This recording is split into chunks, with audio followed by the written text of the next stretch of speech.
Queridos, vamos meditar na palavra de Deus, no texto que está em Tiago capítulo 4, começando com o verso de número 13. Palavra de Deus para nós nesta manhã, Tiago capítulo 4, começando com o verso de número 13.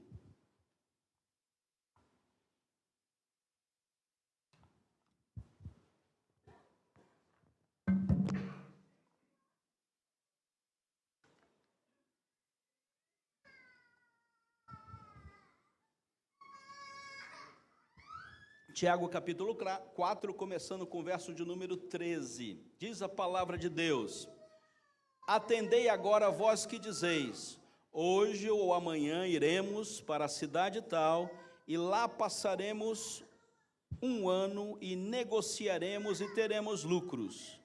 Vós não sabeis o que sucederá amanhã, que é a vossa vida.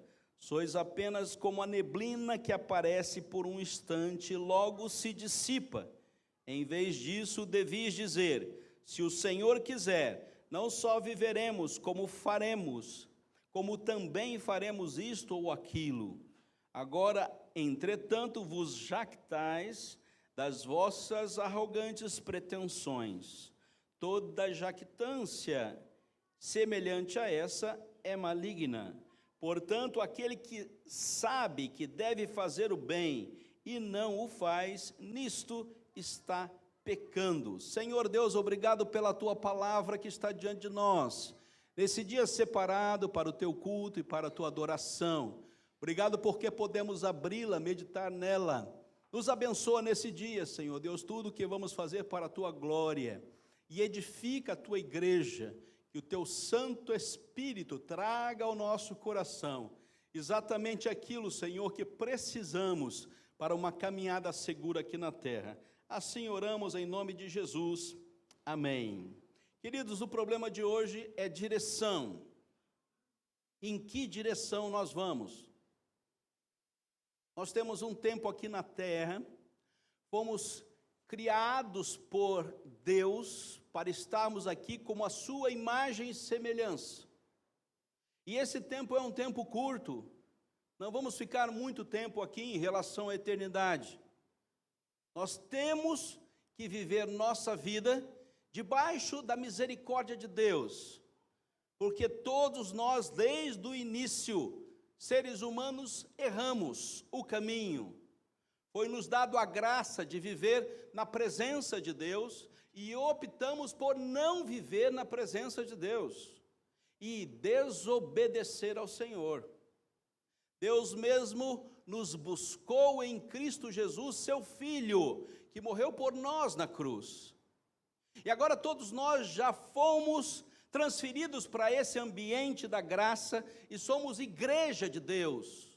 Estamos todos preparados para estar na glória com o Senhor eternamente, retornarmos ao estado de graça eterno, da qual tínhamos no início, e posteriormente haveremos de estar na glória com o Senhor, e isso é certo, desde o dia que recebemos a Cristo como Senhor e Salvador, caminhamos em direção à glória. Esse caminho já está traçado, espiritualmente já estamos todos conduzidos pelo próprio Deus, na pessoa de Jesus Cristo Salvador e na santificação do seu Santo Espírito, estamos caminhando para a glória e lá chegaremos. Agora existe um interim, um caminho do dia que recebi a Cristo Jesus até o dia que cheguei na glória, e esse caminho é um caminho de decisões. E eu preciso tomar direções aqui na terra, fazer coisas para a glória de Deus. Tudo o que você vai fazer, deve fazer para a glória de Deus. E quando você faz algo para a glória de Deus, e a sua vida está sendo vivida para a glória de Deus, todos nós estamos caminhando em direção à glória. Então, se eu amanheci hoje pela manhã, amanheci para fazer algumas coisas que vão glorificar a Deus, até chegar na glória. Esse é o meu caminho, esse é o seu caminho cristão. Tudo que nós vamos fazer vai glorificar a Deus. A pergunta é, em que direção? Para onde nós vamos? O que nós faremos? Tiago é uma carta escrita pelos anos 50. Meio-irmão de Jesus faz isso, escreve essa carta. Essa carta não é formal. Essa carta é extremamente prática.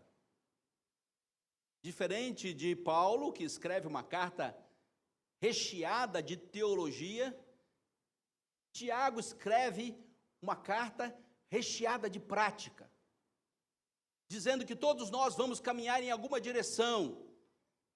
Recebemos a fé e essa fé produz obras. Há algo para ser feito, há uma direção a ser seguida.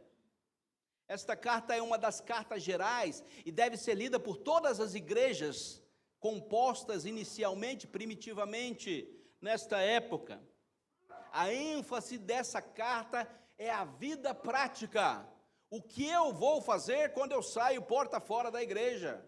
Não é porta dentro da igreja, é porta fora da igreja. O que eu vou fazer lá fora? É uma carta não teórica, mas cheia de palavra. Ela repete, ela se refere ao Antigo Testamento 22 vezes. E ela se refere às palavras de Jesus 15 vezes, em 108 versículos. Então ela está cheia do Antigo Testamento, e ela está cheia das palavras de Jesus no Sermão do Monte. É uma carta de crédito, mas é uma carta desafiadora à igreja. O evangelho não é só discurso, não é só conversa. O evangelho é para ser vivido todos os dias, em todas as horas, para a glória de Deus.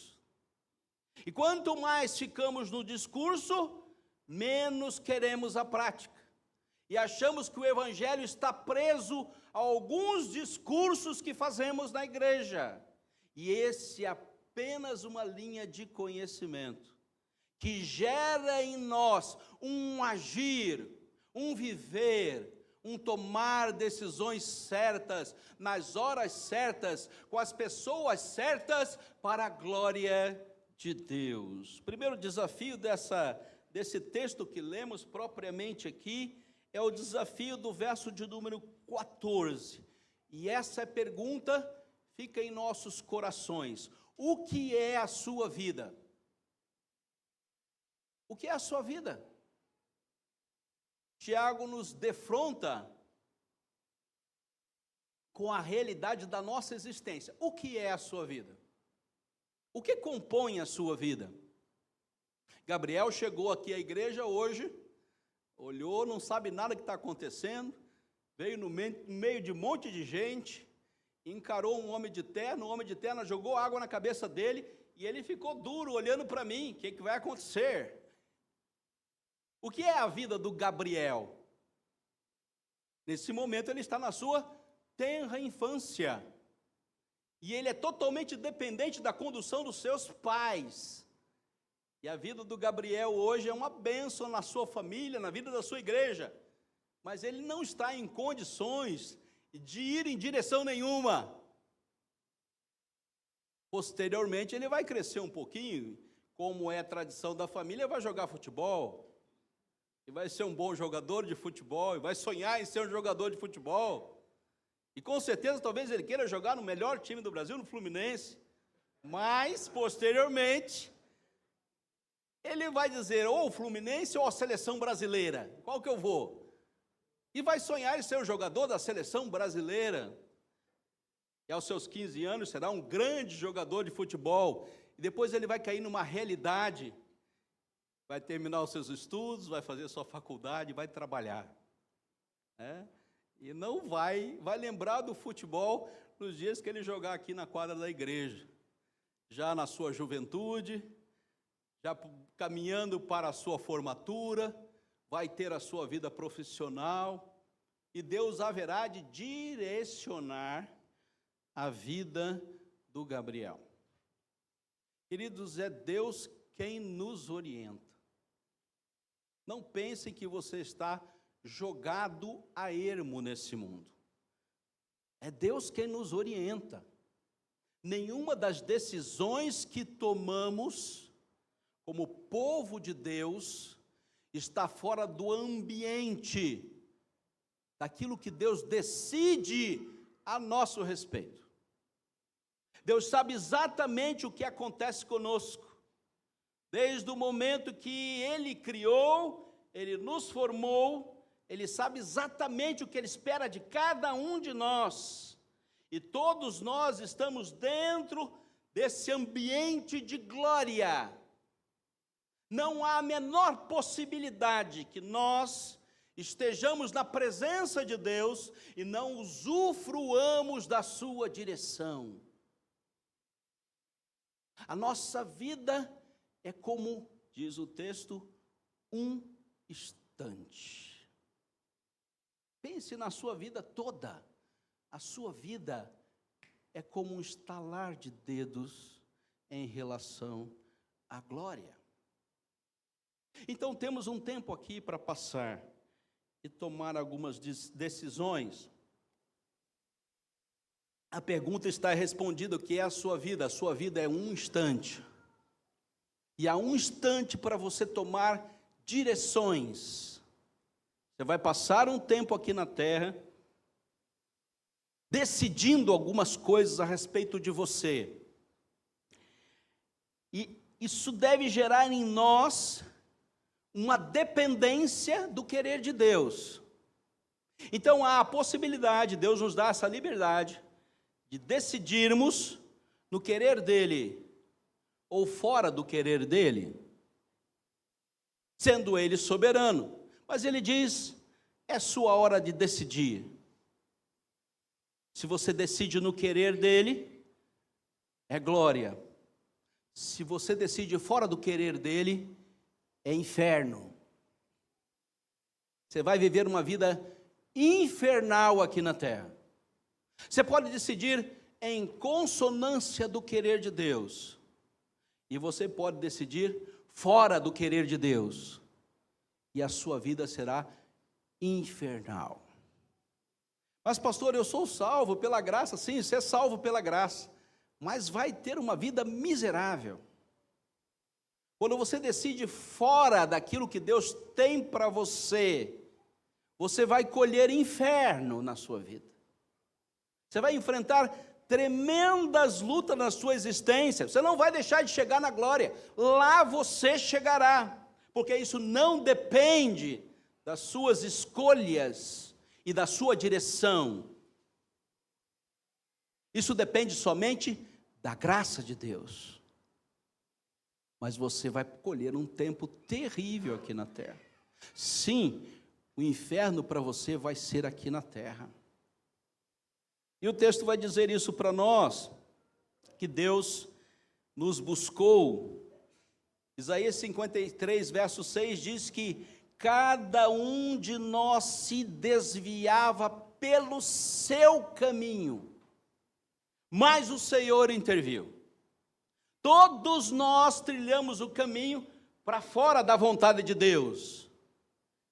Isaías vai dizer que Deus interviu na nossa vida e fez cair sobre Jesus toda a nossa iniquidade, todo o nosso querer dissociado da orientação do Espírito Santo de Deus. Isaías 53, verso 6, nos diz que por nós mesmos nós escolheríamos outros caminhos, estar longe, distante daquilo que Deus tem para nós. Mas Deus mesmo nos buscou na nossa iniquidade, na nossa produção de coisas que não glorificavam a Deus. E Ele nos buscou e nos trouxe para si mesmo. Queridos, nós podemos passar pela vida sem viver. Podemos fazer tudo do jeito que nós queremos. E quando nós trilhamos os nossos caminhos e as nossas direções, sem a bênção e sem o crivo da vontade de Deus, nós passamos pela vida e não vivemos. Desejamos até não viver mais, porque não glorificamos a Deus com os nossos atos. Se você ouviu algumas notícias da mídia dessa semana, uma jovem famosa no nosso país recebeu a notícia que o seu marido iria se separar dela. E ela resolveu que isso não ia acontecer. Foi para a parte de cima do seu prédio e de lá se jogou deixando uma carta de despedida. É possível que fora da vontade de Deus, você faça isso todo dia. Não te agrada aquilo que Deus decidiu para você, e você deixa de viver para a glória de Deus. Sabe por quê? Porque não te agrada o que Deus tem para você. E isso não é discurso, isso é prático. Deus decidiu algo com respeito à sua vida. Não me agrado, Deus, não gostei da sua decisão. Vou parar de viver pela fé em Cristo Jesus, nosso Senhor. E essa decisão, sim, é uma decisão que você deve tomar. Viver pela fé em Cristo Jesus, como o seu único Senhor e Salvador, e permitir e dar condições para que tudo que você fizer glorifique a Deus. É possível que você viva sem viver. É possível que você esteja na igreja e não viva. E escute belos discursos, e faça maravilhosos cursos, mas não viver em Cristo. Não permitir que a vontade de Deus penetre no seu coração, te dando toda a liberdade para glorificar a sua vida dentro desse universo que Ele criou para a sua glória. Você se embota em si mesmo e diz, mas eu quero outra coisa. Eu não quero glorificar a Deus. Eu quero fazer outra coisa que redunde na minha própria vontade e no meu próprio querer, já conhecendo a graça de Deus. Mas o texto vai ser mais radical. E nós vivemos, Deus nos orienta, porque, em primeiro lugar, a sua vontade acontecerá na vida dos seus. Você corre para a direita, para a esquerda, você vai até a parede da soberana vontade, mas você não passa da parede. Deus tem uma vontade boa, perfeita e agradável para você. Ainda que o pecado seja um deslize, um escorregão para fora da vontade de Deus, você não sai. Não há a menor possibilidade disso. Verso de número 15. Nós devemos dizer, se o Senhor quiser, não só viveremos, como faremos isso ou aquilo.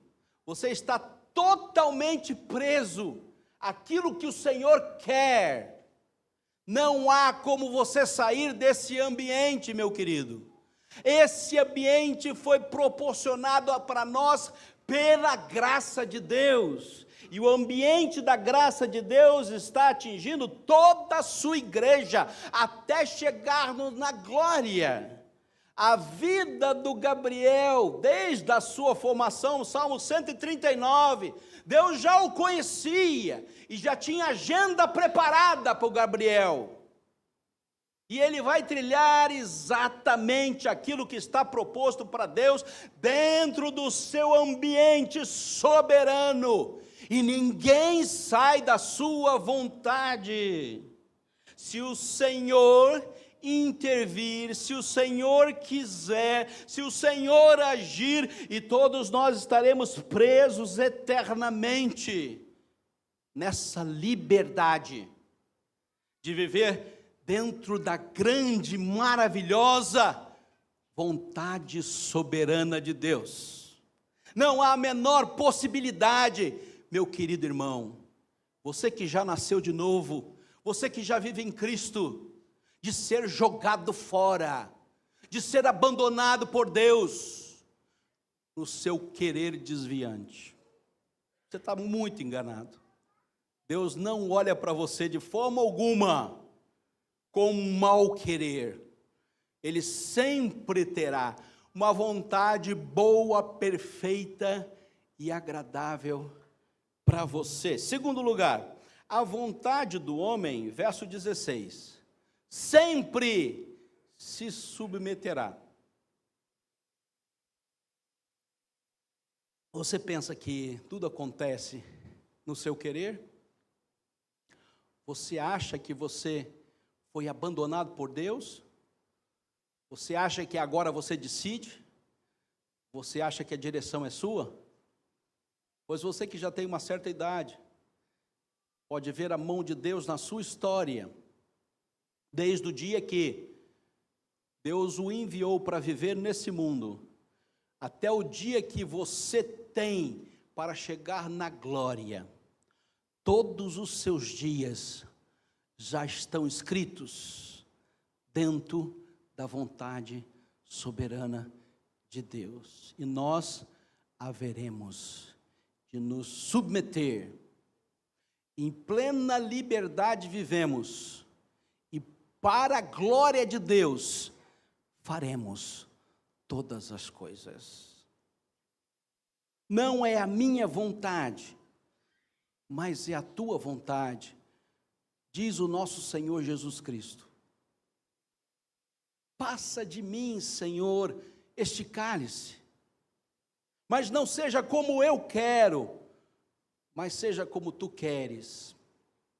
E esse seja como tu queres é uma intervenção de Deus no seu espírito em cada um dos nossos corações.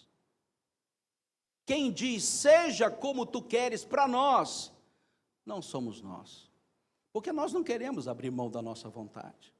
Quem diz é o Espírito Santo de Deus, e ele responde, ressoa em nossos corações, seja como Deus quer. E nós nos submetemos ao senhorio de Cristo Jesus em nossas vidas. Talvez algumas coisas na nossa caminhada não dê certo nos nossos olhos, mas você não precisa parar de viver. Nós temos algo muito maior que isso, que é a própria glória de Deus, para experimentar. Essa vontade soberana de Deus nos traz a presença da própria glória de Deus. E por mais intenso que seja a nossa vontade e o nosso querer dissonante da vontade de Deus, ela não ofusca a glória de Deus, e a glória de Deus é intensa o suficiente para nos manter vivos dentro da sua vontade, irmãos. Em terceiro lugar, a vontade de Deus, mas o agir humano, dará para nós sempre a graça divina. E o somatório de vontade soberana com submissão à vontade de Deus, trará para nós sempre a manifestação graciosa, presenteando a nós uma vida aqui na terra, por um instante, até chegarmos na glória, irmãos. Termino, conclusão. Em primeiro lugar, confie integralmente na soberana vontade de Deus, porque ela nunca falha, irmãos. Nunca falha. Segundo lugar, dependa inteiramente em tudo de Deus. Ele sabe exatamente de tudo que nós precisamos. Você acha que vai conseguir alguma coisa com as suas mãos? Pois eu quero dizer para você, você depende inteiramente de Deus para fazer isto ou aquilo. Porque Deus é quem efetua em nós tanto querer quanto realizar segundo a sua santa vontade. Terceiro lugar, e tão importante quanto, irmãos, nos olhos do escritor Tiago, invista todos os seus recursos no fazer do bem. A todos, pois ele ama a quem dá com alegria.